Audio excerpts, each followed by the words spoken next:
하나님의 영광과 뜻을 위해 살아가는 저와 여러분 되기를 소원합니다. 네, 오늘부터 이렇게 사도행전에서 전할 내용은 교회를 좀 다니신 분들은 다 잘 아실 만한 바울의 전도 여행 이야기입니다. 바울은 3차에 걸쳐서 전도 여행을 다녔다고 알려지는데 오늘 본문은 그 중에 제1차 전도 여행 그리고 그 중에서도 첫 번째 사건을 기록하고 있습니다.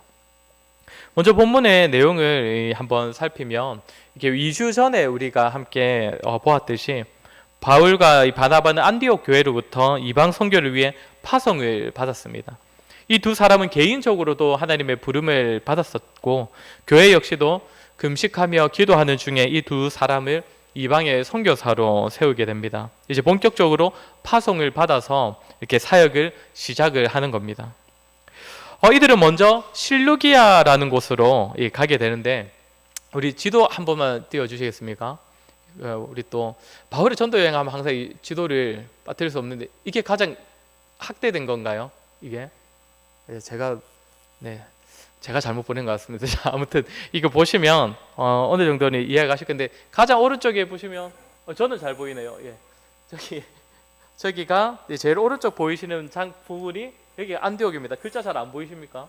잘 안 보이시죠? 여기가 안디옥이고 여기서 이제 일단 실루기아로 이제 걸어갔다는 거죠. 그러니까 배를 타기 위해 여기까지 간 것입니다. 그리고 여기서 이제 배를 타고 대략 이 거리가 100km 정도가 넘는다 하는데 살람이라는 곳에 가게 되고 여기서는 먼저는 유대인의 회당에서 이렇게 말씀을 전하고 그 이후로는 바로 이 섬을 가로질러서 바보라는 지역에 가서 이렇게 있었던 이야기가 오늘 본문에서 다루고 있는 내용들입니다.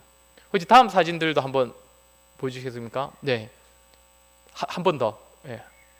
이게 제가 보여드리는 이유는 대충 오늘날로 치면 어느 정도 지역인지를 한번 파악하면 좋을 것 같아가지고 안디옥이 여기 있는데 여기가 현재 터키입니다. 터키고 이 위에가 러시아고 옆에가 전쟁하고 있는 우크라이나. 그리고 이쪽이 주로 유럽 중에서도 아자로 많이 끝나는 나라들, 세르비아나 루마니아 이런 나라들이 모여 있는 지역이고, 그러니까 지금 안디옥은 오늘날로 치면 시리아와 그리고 터키의 경계쯤에 있는 곳이다라고 생각하시면 될 것 같습니다. 네, 이제 꺼주셔도 되고요.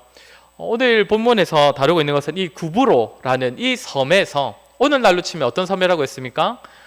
키프로스라고도 부르고 사이프러스라고도 부르는 이 공화국, 키프로스 공화국 이 섬에서 가장 먼저 사역을 했던 것이고 이 내용이 오늘 본문에서 다루고 있는 내용입니다. 오늘 우리가 먼저 확인할 수 있는 사실은 무엇이냐면 이 모든 일들이 다 성령께서 친히 이끌어가고 계시고 친히 일하고 계시다는 사실이 우리가 가장 먼저 확인할 수 있습니다. 사도행전을 시작할 때에 제가 자주 언급했던 것이 무엇이냐면 사도행전은 성령행전이라고 부를 수 있을 만큼 성령의 역사가 굉장히 강조된 책이라고 했습니다. 성령께서 교회를 세우실 뿐만 아니라 교회의 부흥의 역사에도 성령께서 친히 이끄시고 또 사마리아에서나 또 이방인 최초의 회심자라고 할 수 있는 고넬료가 회심하는 사건에서도 성령께서 그 전면에서 일하고 계심을 우리가 확인을 했습니다. 이제는 바울과 바나바가 이방 선교를 위해서 본격적으로 파송되어 사역하는 그곳에서도 이들이 감당하는 사역도 오직 성령께서 이끄시고 주관하고 계시다는 사실을 우리가 확인할 수 있다는 겁니다. 4절을 보면 어떻게 시작을 합니까? 두 사람이 성령의 보내심을 받아 실루기아로 내려가서라고 합니다. 그리고 거기서 배 타고 구브로에 갔다라고 합니다. 성령의 보내심으로 이들이 파송받아서 갈 곳으로 갔다는 것입니다.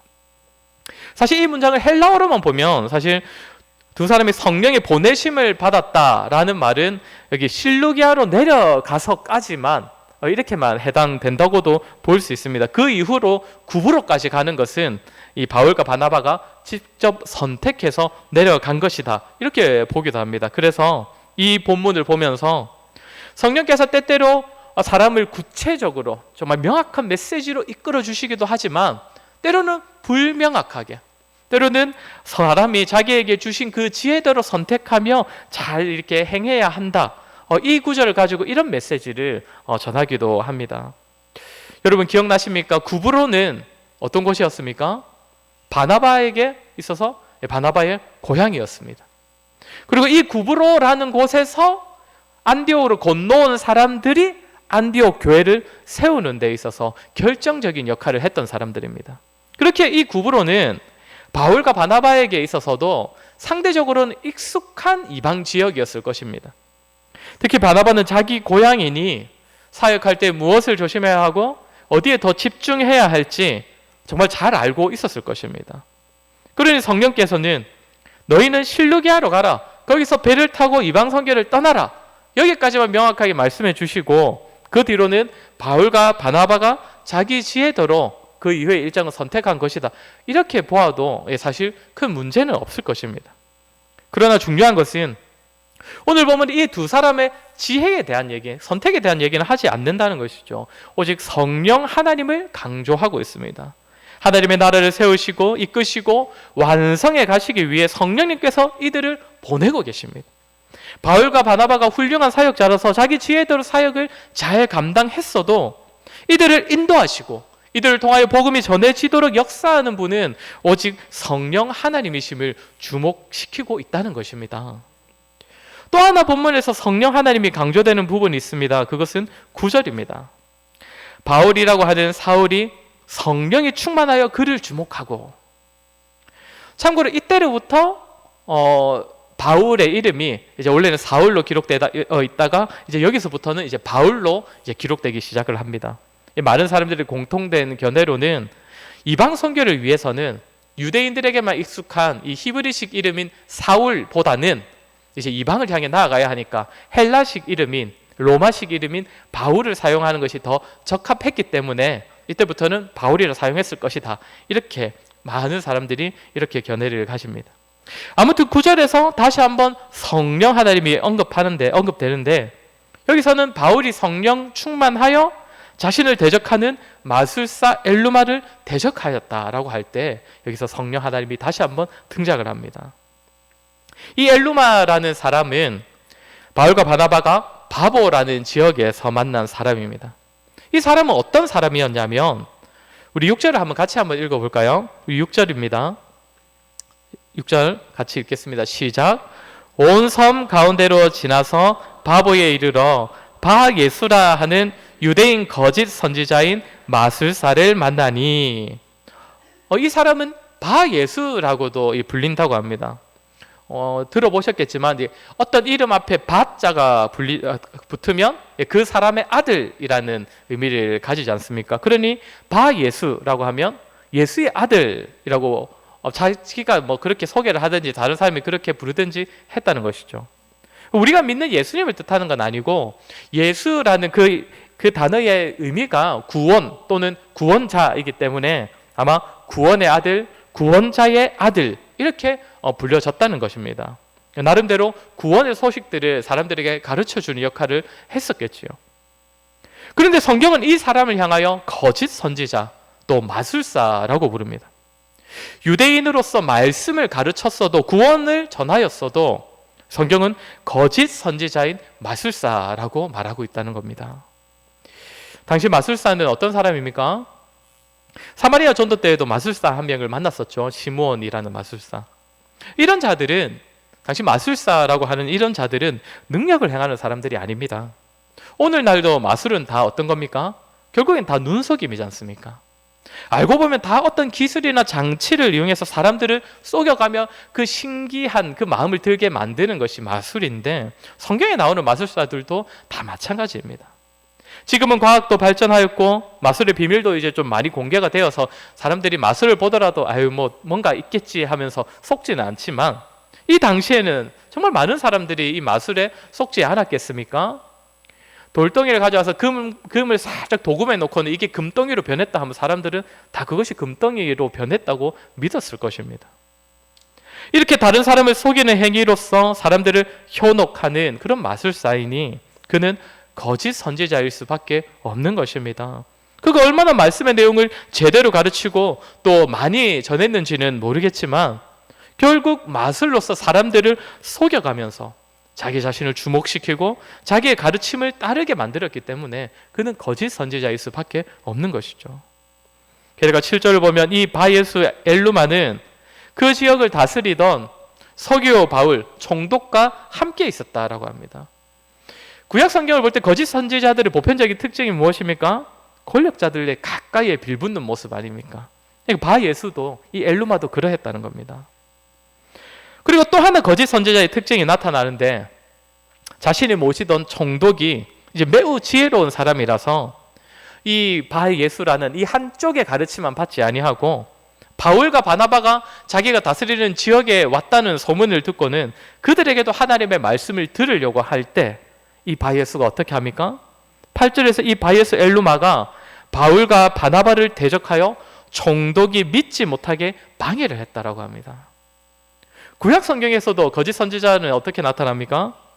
이사야나 예레미야 선지자가 하나님의 바른 말씀을 전할 때마다 이 거짓 선지자들이 그 바른 말씀이 거짓이다 라고 하면서 대적하고 방해를 하는 모습으로 등장을 했는데, 이 엘루마도 그랬다는 것입니다. 그리고 이때에 바울이 성령 충만하여 이 엘루마를 대적하는 것입니다. 자신을 대적하는 엘루마를 성령 충만함으로 맞섰다는 겁니다. 사실 예전부터 오랜 시간 동안 그 지역을 다스리고 있는 총독 곁에서 총애를 받고 있던 이 바 예수 엘루마와 이제 막 바보에 와서 하나님의 말씀을 전하고 있는 바울은 사실상 싸움이 안 되지 않겠습니까? 누가 봐도 엘루마가 유력한, 엘루마가 훨씬 유리한 싸움입니다. 그러나 바울은 자신을 대적하는 이 엘루마를 어떻게 맞서고 어떻게 또 이길 수 있었습니까? 성령의 도우심으로, 성령 충만함으로 그를 마주하고 그를 대적하고 그의 문제를 극복할 수 있었다는 것입니다. 이처럼 성령으로부터 사역을 시작하였고 보냄을 받은 바울과 바나바는 그 길에서 자신들을 대적하는 자를 만났을 때에, 어려움을 만났을 때에도 성령 충만함으로 극복할 수 있었습니다. 저와 여러분이 반드시 기억해야 할 사실입니다. 사랑하는 성도 여러분, 저와 여러분 역시 이 세상을 성도로서 살아갈 때에 주께서 보내신 현장마다 그 가운데서 우리가 믿음으로 살아갈 때에 분명 어려움들과 문제들과 우리의 힘으로는 결코 쉽게 해결하기 힘들 만한 그런 일들을 분명 우리도 만나게 될 것입니다. 그때 우리에게 필요한 것이 무엇입니까? 성령 충만입니다. 바울이 직접 말씀을 선포하고 자신의 지혜를 가지고 엘루마를 대적하였어도 궁극적으로는 성령 충만하였기에 그가 그를 대적할 수 있었던 것처럼 저와 여러분 역시도 우리의 능력과 지혜와 경험으로 일하는 것 같지만 궁극적으로 우리 안에 내주하시는 성령께서 충만하게 일하셔야 우리가 그 모든 일들을 극복할 수 있다는 것입니다. 그런데 여기서 우리가 참 중요한 사실 하나를 보게 되는데, 그것이 무엇이냐면 이 어려움을 이긴, 이 바울로 하여금 이 대적을 이기게 만든 성령 충만이 어디로부터 비롯되었느냐는 것입니다. 본문은 9절에서 성령 충만이라는 단어를 사용하고 있지만 제가 설교 중에도 계속 언급했듯이 성령께서는 이 사건, 엘루마를 대적할 때라야 비로소 바울에게, 바나바에게 등장하신 것이 아닙니다. 바울의 사역에서 성령 하나님은 계속적으로 나타났습니다. 그러니까 바울은 문제를 맞닥뜨렸을 그때에 비로소 하나님께 성령 충만을 구하고 성령 충만함으로 문제를 해결하기를 바라면서 기도했던 것이 아니라는 것입니다. 줄곧 그래 왔던 것입니다. 이방 선교를 위해 바울과 바나바가 파송될 때에도 온 교회가 하나님께 금식을 하며 하나님의 뜻을 구하였고, 그때 성령께서 모두의 마음을 움직여 주셨습니다. 성령께서 뜻하시는 바를 개인과 공동체가 함께 깨달아 알 수 있도록 하셨고 한 마음으로 파송하게 하셨습니다. 그리고 파송받은 바울과 바나바도 사역을 시작함에 있어서 결코 사사로이 행동하지 않았습니다. 성령의 도우심으로 그 성령의 뜻 앞에서 그 뜻하신 바대로 그들의 길을 나섰다는 겁니다. 그리고 그렇게 살아가던 자들이 이제 대적을 만났습니다. 대적을 만나 자신을 가로막고 있는 그 문제 앞에서 바울과 바나바는 이전과 다를 바 없이 지금껏 그래 왔던 대로, 늘 행하던 대로 성령 충만함으로 문제를 해결하고 어려움을 극복해 나가고 있다는 것입니다. 사랑하는 성도 여러분, 저와 여러분 역시도 성령 충만함의 필요를 잘 알고 있고 또 성령 충만을 위해 기도를 합니다. 성령의 도우심으로 성령의 음성을 따라 살아가고자 하는 소원이 없는 그런 성도는 아마 이 자리에 아무도 없을 것입니다. 성령 충만이 마땅히 우리에게 필요하고 그것을 구하는 것이 성도의 마땅한 자세라는 것, 우리 모두가 잘 알 것입니다. 그러나 우리는 보통 어떻게 합니까? 성령 충만함을 구해야 할 때가 따로 있는 것처럼 여길 때가 너무나 많습니다. 특별한 문제와 어려움 앞에서 하나님께 성령 충만을 그때라야 비로소 구하면서 하나님, 이번 일은 하나님의 특별한 개입이 필요합니다. 성령님께서 특별히 이 일 가운데에는 나에게 지혜를 주시고 내가 지혜롭게 능력 있게 잘 감당할 수 있도록 도와주셔야 합니다. 마치 평상시에는 일상 가운데서는 성령께서 없으셔도 괜찮은 것처럼, 혼자 내가 다 할 수 있는 것처럼, 성령 충만이 필요할 때가 따로 있는 것처럼 그렇게 여기고 살아가고 있는 그런 우리의 모습 아닙니까?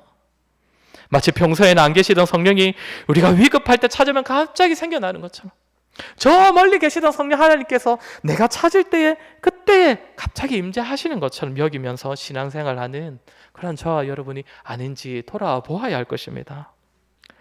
사랑하는 성도 여러분, 성령께서는 인격을 가지신 분이시고 우리 안에 늘 내주에 계시는 하나님이십니다. 필요할 때만 불러내는 분이 아닙니다. 있어도 그만, 없어도 그만으로 여기면서 그렇게 살아가다가 원할 때만 그분의 이름을 간절히 찾고 부르는 그런 모습, 이런 모습은 사실 10계명 중에 3계명을 어기는 또 다른 모습이라고 볼 수 있습니다. 여호와의 이름을 망령되게 부르지 말라. 늘 성령 하나님과 동행하고 때로는 금식하면서까지 성령 충만을 구하고 날마다 주님의 뜻을 구하고 선택하고 행하며 살아가는 자가 어려움과 문제 앞에서도 성령 충만함으로 감당할 수 있는 것입니다. 그러니 성도 여러분, 성령 충만을 사모하며 구해야 하는 때는 바로 지금입니다. 우리의 일상입니다. 매일의 소원이 되어야 합니다. 우리가 매일 말씀과 기도를 통하여 경건의 삶을 살아가는 것 역시 바로 우리 자신의 의지대로가 아니라 성령 충만함으로 살아가기 위해서입니다.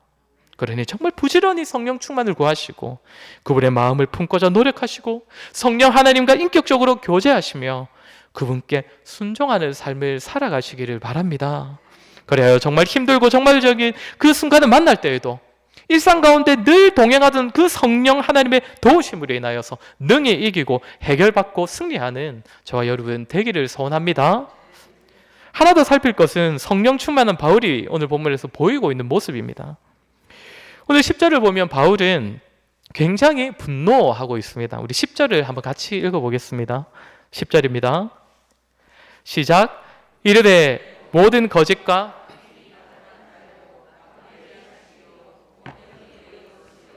주의 마른 길을 굽게 하기를 그치지 아니하겠느냐.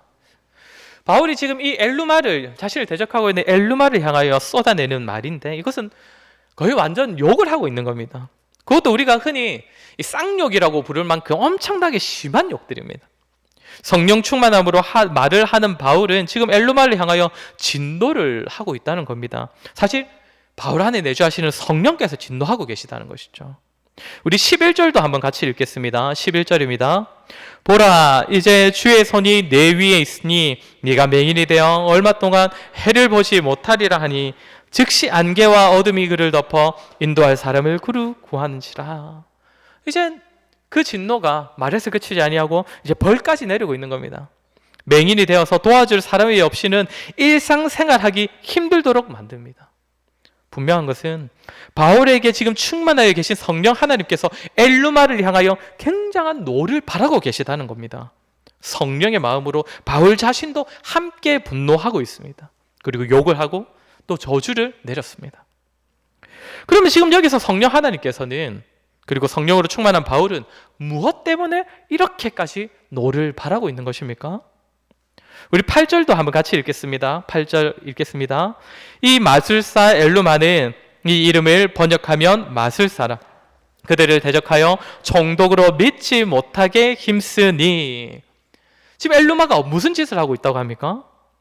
그냥 바울의 사역에 있어서 그냥 걸림돌이 되는 정도가 아닙니다. 총독으로 하여금 믿지 못하게 하기 위하여서 바울을 대적한다는 것입니다. 지금 바울과 바나바에게서 하나님의 말씀을 들으려고 하는 서기오 바울이 하나님의 말씀을 듣지 못하도록 방해를 하는 것입니다. 우리가 잘 알듯이 믿음은 들음에서 나고 들음은 그리스도의 말씀으로 말미암는데, 엘루마는 서기와 바울 총독이 말씀을 듣지 못하게 하여서 바울의 가르침을 받지 못하게 방해하여 총독이 믿을 수 없게 만들려고 그렇게 그것을 위해 지금 바울을 대적한다는 것입니다. 궁극적으로 엘루마는 예정되어 있던 한 영혼을 세우는 그 일을 방해하는 것입니다. 한 영혼을 천하보다 귀하게 여기시는 하나님께서 지금 때를 정하셔서 정하신 자를 지금 부르고 계시는데, 그 일을 위해 바울과 바나바를 세우셔서 일하고 계시는데 엘루마는 그 일을 방해하고 그 일을 맡은 자들을 대적한다는 것입니다. 지금 성령 하나님께서 무엇에 진노하는지 아시겠습니까? 성령의 사람 바울이 왜 이렇게 분노하는지 아시겠습니까? 엘루마가 진리의 말씀을 가로막기 위해 대적을 하였고, 이로 말미암아 하나님께서 부르시는 한 영혼이 죽게 돌아오는 그 일을 방해했기 때문입니다.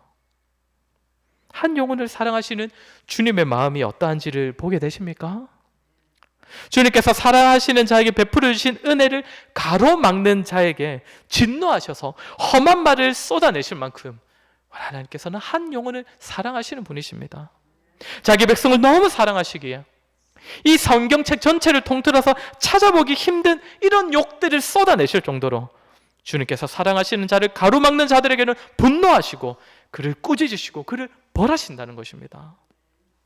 사랑하는 성도 여러분, 저와 여러분은 이토록 한 영혼을 주목하시고 바라보시는 주님의 마음을 얼마나 알고 또 얼마나 품고 있습니까? 그 영혼을 사랑하시기에 그 영혼을 대하는 사람들의 모습까지 주목하셔서 그에게 베푸시는 하나님의 은혜를 가로막는 자들이 있다면 그들에게는 정말 진노하실 정도로 한 영혼을 아끼시고 한 영혼을 사랑하시고 한 영혼을 눈여겨 바라보고 계시는 분이 우리 하나님이십니다. 한 영혼을 바라볼 때 성령 하나님께서 내가 사랑하는 자를 함부로 대하지 말라, 내가 은혜 베푸는 자를 가볍게 여기지 말라, 그 하나님의 마음으로 우리는 다른 사람들을 바라보고 있습니까? 저와 여러분, 우리가 성령 충만함으로 다른 지체들을 바라보게 된다면 그 영혼을 사랑하시는 주님의 마음을 마땅히 품게 될 것입니다. 한 지체를 너무 사랑하시기에 그를 대적하고 그에게 베풀어지는 하나님의 은혜를 방해하는 자들에게 진노하시며 너무나 싫어하시는 주님의 마음을 우리도 품게 될 것입니다. 나아가 감히 한 영혼에게 상처를 주고 한 영혼을 실족해 하여 성령께서 진노하시며 싫어하시는 그런 자가 되는 것을 정말 진심으로 두려워할 것입니다.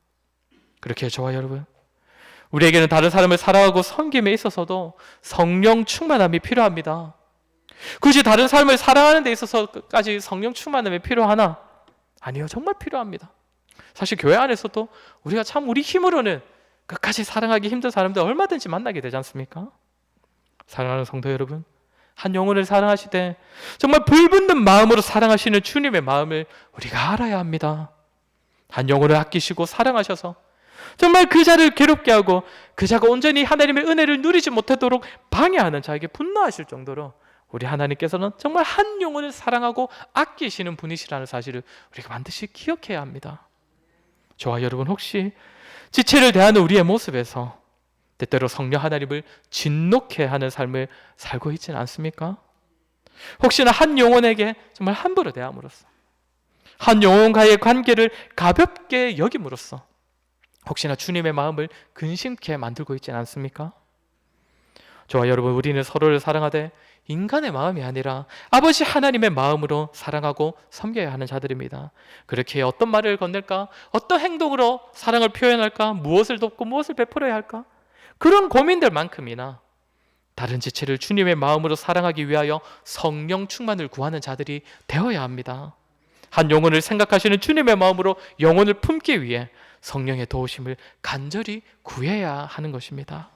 이런 노력 없이, 성령의 도움을 바라는 마음 없이 성도를 사랑한다면 우리는 정말 그 사랑은 정말 헛될 때가 많고 금세 지쳐버릴 것입니다.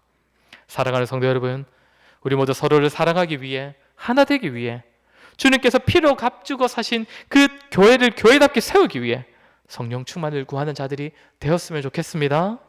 바울이 갈라디아 교회의 성도들을 향하여 너희가 할 수만 있었으면 너희는 눈이라도 빼어서 나에게 주었을 것이다 라고 말하는데, 정말 이런 성도의 사랑과 하나 되면 성령의 도움 없이는 결코 이룰 수 없는 그런 경지일 것입니다. 정말 우리 모두 서로를 더욱 사랑하기 위해 성령의 도우심을 구하고 그 도우심을 힘입어 나의 한계를 뛰어넘는 이웃 사랑을 실천할 수 있는 저와 여러분 되었으면 좋겠습니다. 말씀을 마무리하겠습니다. 저와 여러분 정말 매일의 삶에서 정말 일상 가운데서도 늘 성령 충만에 대한 갈급함을 가지고 또 간구하며 살아가는 자들이 되었으면 좋겠습니다. 그리하여 문제와 어려움을 만날 때에 늘 동행해 오던 그 성령 하나님의 도우심으로 성령 충만함으로 능히 이기는 저와 여러분 되었으면 좋겠습니다. 또한 특별히 형제 사랑에 있어서도 성령 충만을 구하는 자들이 되었으면 좋겠습니다. 그리하여서 성령의 도우심으로 우리의 힘으로는 사랑할 수 없는 자까지 사랑하고 사랑할 수 없는 부분까지도 사랑할 수 있는 저와 여러분 되었으면 좋겠습니다. 저와 여러분 우리 교회에 개인적으로나 공동체적으로나 성령 충만의 은혜가 가득하기를 주의 이름으로 소원합니다. 우리 이 시간에 한번 말씀을 기억하며 같이 기도했으면 좋겠습니다. 우리 성령 충만을 위해서 우리 한번 같이 기도하도록 하겠습니다. 우리가 일상 가운데서 마치 성령님 도움 없이도 정말 특별한 때에만 구해야 하는 것처럼 여기며 살아가고 있지 않습니까? 우리 이 시간 기도할 때에 하나님, 우리 하나님 앞에서 늘 겸손한 자 되게 하시고 우리의 정말 부족함과 참 우리의 무력함을 보게 하시고 그래서 날마다 성령 하나님을 구하고 그 성령과 동행하는 우리의 삶이 되게 하여 주시옵소서. 특별히 하나님 우리가 형제 사랑하는 데 있어서도 성령 충만을 허락하셔서 우리가 사랑할 수 없는 자까지도 사랑하고 우리가 사랑할 수는 없는 그런 능력, 그런 영역까지도 정말 성령의 도우심으로 사랑할 수 있는 우리가 되게 하여 주시옵소서. 우리 들은 말씀을 기억하며 우리 한번 같이 기도하도록 하겠습니다. 기도하겠습니다.